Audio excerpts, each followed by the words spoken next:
sayanlar, kalbimden sana dik gelir yokuşlar. Olmazlara inat dökülen onca teri silmedim inan.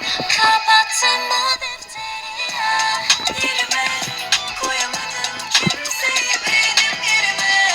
Neyine kapılıp da kaybettiğim o son eline.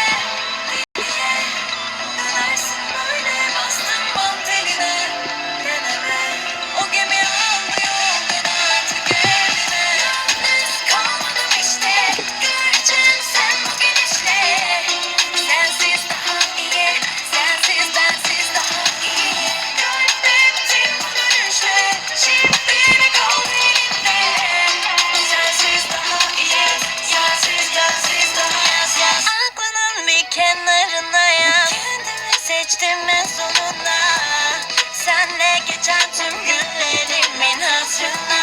Gözünü aç kapa beni belki orada bulursun. Düşünce anılarımla sarılıp uyursun. Pişman olup da dönmek geri.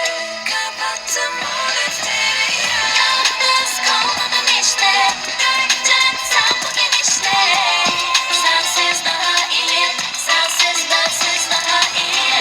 Kaybettim bu dönüşle, şimdi kal elimde. Sensiz daha iyi, sensiz bensiz daha iyi.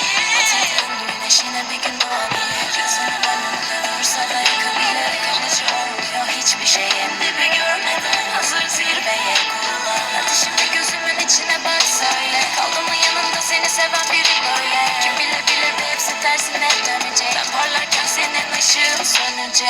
Yalnız kalmadım işte. Göreceksin sen bu gidişle.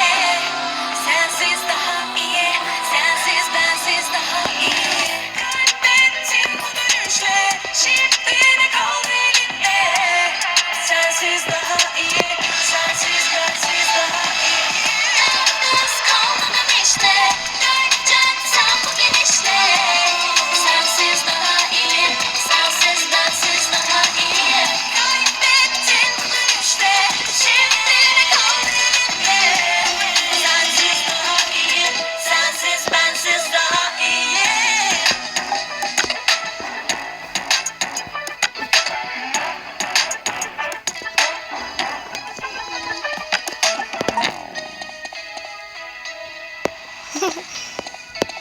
Nasıl arkadaşlar? Umarım sevmişsinizdir.